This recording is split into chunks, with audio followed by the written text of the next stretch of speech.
Planning Agency meeting, July 13th, 2017. Before we start, I would like to say that Henry Bird has stepped down from the board. And so I'd like to say to Henry, thank you very much for all that you've done for the board and for the city. We will sorely miss you here, and I wish he and Bobby, his wife, great wishes for the future. So if anyone else wants to say something, they're welcome to at this point. If not, we'll... I'd like to thank him for his service as well. Yes. Okay, well, let's have a call to order and roll call.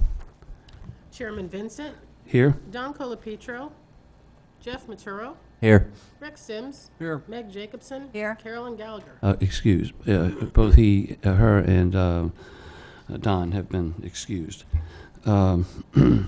Let's review the following ordinance for consistency with the City of Bonita Springs Comprehensive Plan, and if you would, Audrey. Thank you. If I can give a slight presentation. First, I'll read the title block into the record.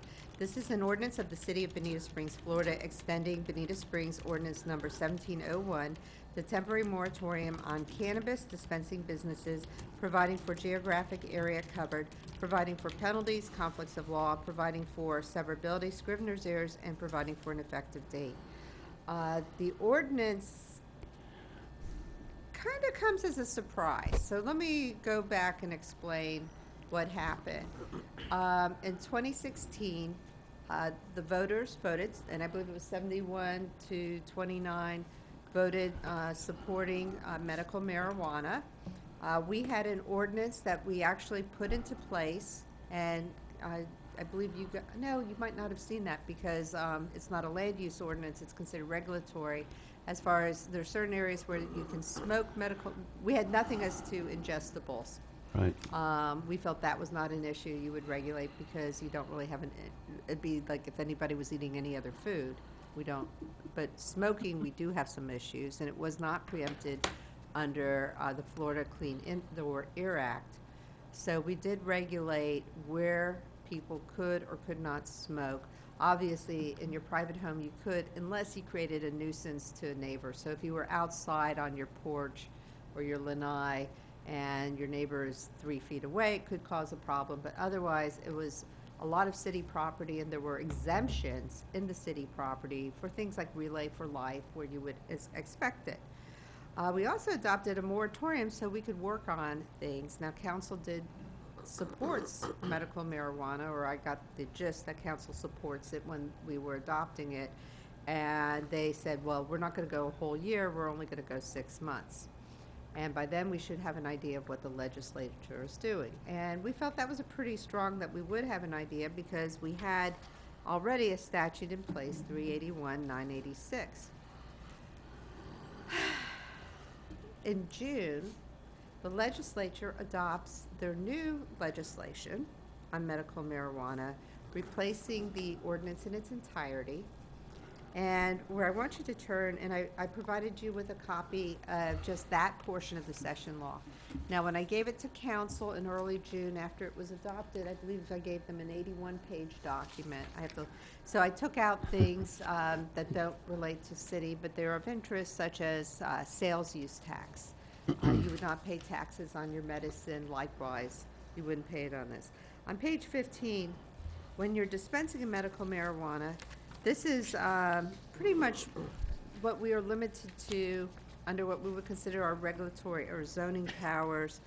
This would be what a store would have in it for the most part. And I took out things that I felt, I didn't highlight anything that I felt, was always outside of the city's area, but things that we normally would look at, like hours, display of products, lighting. I might actually have a dark skies issue. As a result of some of the changes they did. This was not even the bad issue. The part where, if you go to page 20, and I highlighted it, this is where there's a preemption on local governments. Now, some of this preemption we understood to be in place all the time, and that was a preemption dealing with processing, transportation, and cultivation. Clearly, transportation there's no reason we should ever be involved in as different things on our major roads. Smaller roads maybe, but that's a whole different issue. The preemption limits municipalities as well as counties to regulations no greater than a pharmacy. Now, this is where it gets tricky, and that's because we have a definition for drugstore. Pharmacies, as they are currently permitted, are allowed everywhere, or almost everywhere. There might be a few places they're not. And if you go to the urgent care in Estero, you'll see there's a pharmacy there. If you go to Publix, you'll see there's a pharmacy there. If you go to CVS or Walgreens, that's your standalone, and that's what we were envisioning, was like a strip center, something where the parking would not interfere with other parking, which means that we had to go back, or we have to go back to the drawing board, which is the reason for the moratorium. I do want, in case somebody's watching this at home, I want to make it clear, Bonita Springs, you can smoke medical marijuana if you've, obviously you need to be a registered licensed person or the caregiver as far as holding it. And you also need to get it from a proper facility. You can't just get it from somebody on the street. That's a crime. But, you know, you could get it from someplace in a different state or in different locations. It's only as they're dealing with this that created the problem and the need to extend the moratorium. State law, there's case law out there that when you're adopting a moratorium, you have to do it with the same formality as any other land development regulation. And any land development regulation needs to be reviewed by the local planning agency for consistency with the comprehensive plan. Even coming in here beforehand, I could almost cite Mr. Sims' that beliefs on the moratorium, because we don't address moratoriums in our LPA, but it is something that I need to take to you for the consistency. And everybody's correct. Our comprehensive plan does not discuss moratoriums. It also does not discuss medical marijuana. We do have some overall strategic, you want to provide for your communities. And the only thing I would say from a comprehensive plan element is the studies of Bonita Springs, the demographics here, and which you have studied as the local planning agency, shows that our community is maybe a little more mature than other communities. Would that be applied by 2035? I think we anticipate, do you remember what the number was in 2035 over, like? All us old timers, you mean? Okay. Huh? You mean the old timers? Okay. Not the old timers, but this community attracts a more mature resident as far as the population than other communities. And with that, if you look at the state statute and some of the chronic illnesses that are listed or enumerated in the statute, most of them do affect usually more mature people. But I've got M there, chronic non-malignant pain. So I qualify. do you qualify? Now, Yes, you do, we have approved a moratorium before. Yes. So that's not really an issue, but there are several issues tangled up in this whole thing, right? But the issue today is simply an extension. An extension, that's right. And what I anticipate is I'm going to prepare a paper for council along with the assistance of community development. And you'll see also on the document I provided you the statute that's now in effect. If you go to pages like 8 and 9, that's where you start going into your counts of medical marijuana treatment centers that dispense marijuana. And that could be oil. And first of all, you can get it in the state of Florida. You just, right now, certainly the oil-based and the low THC is not a problem. And all the companies in Florida have the ability to transport, and many of them, if you go to their websites, will transport statewide. So if you do know somebody who needs it or certainly uses the oils, it's available. Also, but this will tell you how they're going to calculate and increase the facilities that are going out here. And that's where we need to do the calculation to see how many can be placed in Bonita Springs, how many can be placed statewide. So there's a comparison. If council does nothing and says, we're gonna do what Lee County does and treat them the same as a pharmacy, how many will be out here? But these issues will be resolved by the council as to They'll give when, us where, direction, how. and I'll either prepare Yeah. an ordinance, I won't prepare an ordinance, I'll be amending the drugstore. I'll prepare a ban, if that's what council decides. There's many alternatives for council, Yeah. but they need the information and data in order to make a decision. Yeah, this is such a complicated issue. I think more time to study it is reasonable. Yes, and it's interesting because when I went to a conference on this in January, it was completely opposite direction from Department of Health. So the legislature modified what they were planning as far as the local regulations. And whether you're a home rule advocate and what it does to home rule, how to address it. It's not, there's several levels of this ordinance. And just to point out on the John Morgan lawsuit, I read it, and, you know, his issues are different than the city's issues. You know, so his issue is the smoking issue, and the term for medical use does not include smoking marijuana under this regulation. So they criminalize what the Constitution provides. There's another section here, again, it's not something that the city has to be involved in because they're regulating it. But if you look at, where is it? It goes into their signage and what they're allowed to put up, and no pop-up internet things. And so they have a very interesting sign code that after Reed v. Gilbert, I don't know. I mean, I have an opinion. I'm not going to express it because it's not my job to express that opinion. But you're right, Mr. Sims. We are here today to discuss the moratorium.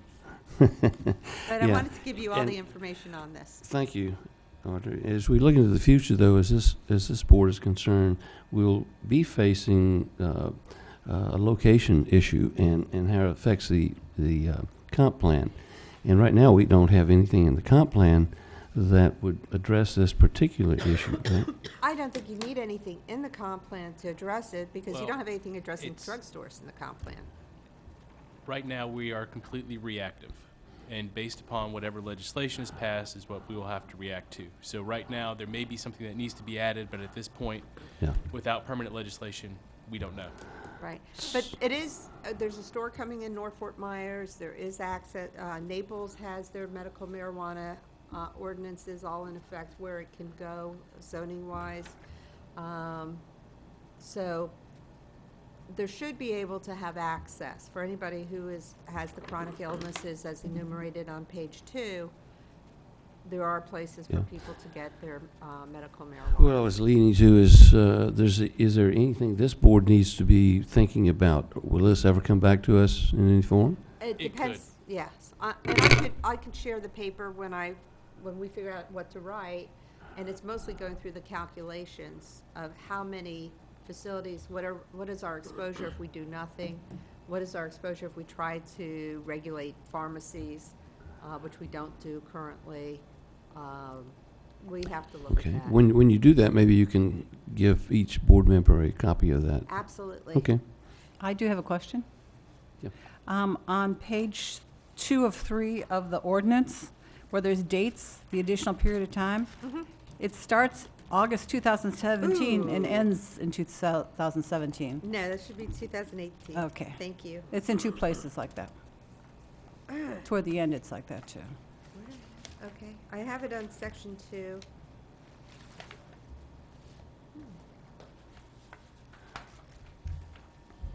Thank you. I'm doing Public Carolyn's comment. role today. I appreciate it. I wonder if it's, Gonna have that part of it. Yes, we sure do. I don't see it anywhere else I in the think I saw ordinance. it near the end. I might Let me have it see. in the green sheet. Thank you. Ooh. Thank you, Carolyn. Yes, I wanted to help in her absence. And Dawn would do it too. At this point, are there any public who would like to comment? on this? Seeing there is none, is there a motion by the board? I move to accept the moratorium as proposed today. Is that an Yeah. acceptable way of saying that? Is there a second? I'd second that. Any discussion? Okay, we'll take a vote. Vote, yeah. Chairman Vincent, Aye? Jeff Maturo, Aye. Rex Sims, Aye. Meg Jacobson. Aye. Okay, thank you very much. Thank you. If I could bring up, and it's litigation, just one other thing, just to let you aware of it, and that is 2 of the comprehensive plan amendments that you've done recently, the EAR state mandated, as well as the Bonita Beach Road Vision Quadrant Study comp plan amendments are currently not in effect because we're being challenged before the Division of Administrative Hearings. We anticipate a hearing and before, on the English Paradise case, the other case, which is BG Mine filed against the state mandated EAR. I anticipate something after. We got that one on Friday, just to Okay. let you know. Okay. Against the state mandated portions of it? We can provide you, I mean, it's a public Yeah. record, we can provide you a copy. It'll all come out in the wash sooner or later, so. Get an approval of the minutes We have none. There are none. There aren't any minutes. from last time? It's on there. Well, but you said you don't have any, Right, right? there's none. This None? There Okay. were none. Okay, then. I didn't get any. Any other discussion about anything? Okay, meeting adjourned. Next meeting, August 10th, right? I was at a delivered fire.